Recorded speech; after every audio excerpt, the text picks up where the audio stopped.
السلام عليكم ورحمة الله وبركاته. ودي أول تجهيزاتنا لشهر رمضان المبارك إن شاء الله.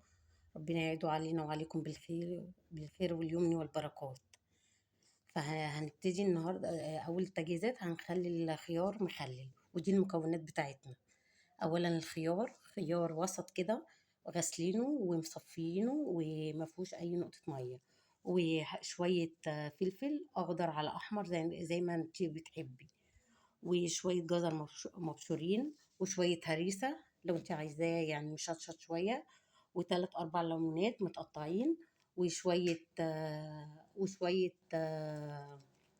توم، على ورق لوري، على فلفل أسمر، وشوية نعناع ناشفين، مع شوية زيت وشوية خل والملح بتاعنا.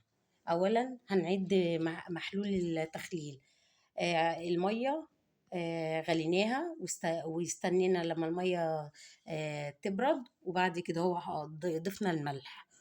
وكل ما نزود الملح عشان نوصل للقوام المطلوب، نعرف ان المحلول خد الملح المناسب ازاي باختبار البيضة. طبعا كلنا عارفين ان احنا لما نحط البيضة في المحلول، محلول التخليل، لو هو الملح مظبوط، البيضة زي ما انتم شايفين كده هتطفو على السطح كده. تمام. المحلول كده درجة الملح بتاعته مظبوطة.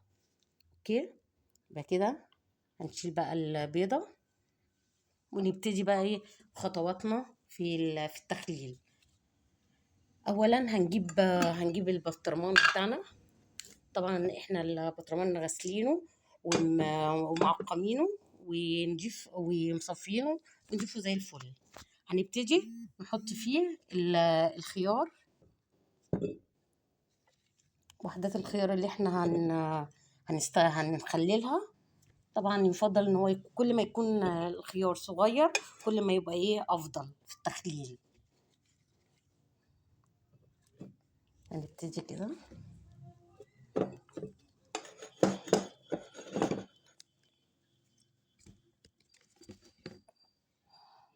نحط وحدات الخيار.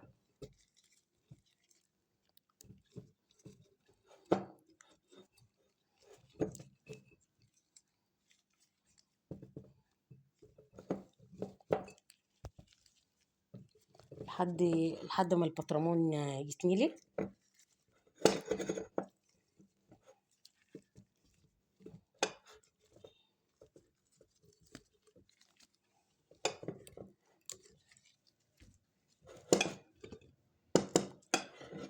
نحاول نحركه كده شمال ويمين عشان خاطر الخيار كله يتوزع في البطرمان.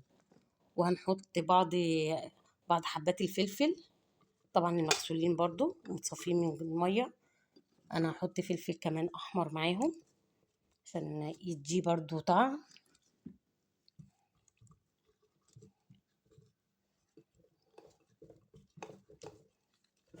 تمام كده. وهنزود بقى الخيار لحد ايه ما نملى البطرمان، ونحطه بطريقة طولية، بعد كده ناخد برضو شوية ليمون من المقطع اللي احنا مقطعينه كده، ونوزعه في البطرمان. وبعد كده نحط برضو شوية توم، كام حبة توم كده سلام زي ما هما، نوزعهم برضو في البطرمان. وكام ورقة حبة لوري ونوزعها. وبرضو هنحط شوية فلفل أسمر، حبات سليمة، نوزعهم برضو في البطرمان. وهناخد شوية نعناع ناشف ونوزعهم برضو في البطرمان. كل ما نحط حاجة نحرك البطرمان عشان خاطر يتوزعوا في البطرمان بطريقة كويسة. بعد كده السر في قرمشة الخيار المعلقة اللي احنا هنضيفها دلوقتي، وهي معلقة السكر اهي. يبقى هنضيف معلقة السكر كده اهو،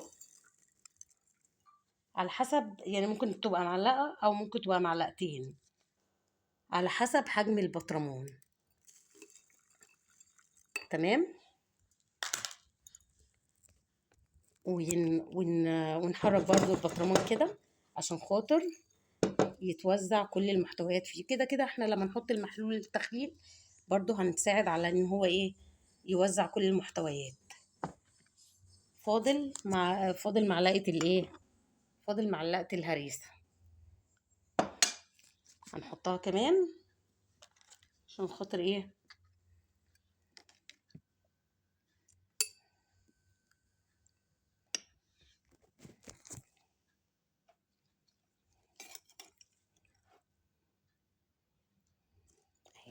نضيفها معلقه 2 زي ما انت عايزه. تمام. بعد كده نضيف محلول تخليل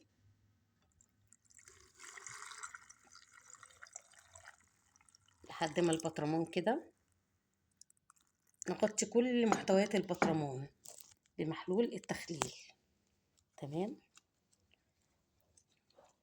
بعد كده هنضيف شوية خل،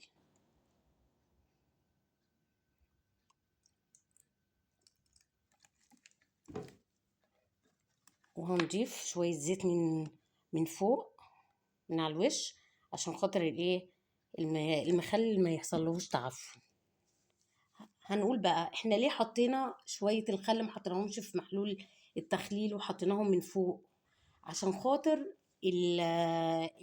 احنا المخلل دوا هناكل منه ان شاء الله اول يوم رمضان، فاحنا قدامنا حوالي اسبوع او 5 ايام 6 ايام. وانتوا عارفين ان المخلل الخيار بالذات يعني بيستوي بسرعه. ف... فاحنا معلقه الخل حطيناها من فوق عشان خاطر ما يستويش بسرعه ويتهري معانا الخيار المخلل. كده تمام. ونغطيه بقى،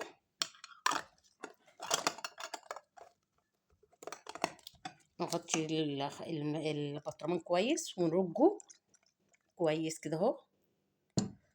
وان شاء الله ناكل منه مع بعض اول يوم رمضان. فضلا وليس امرا ادعمونا بلايك وشير عشان يصلكم كل جديد من السلام عليكم ورحمة الله وبركاته.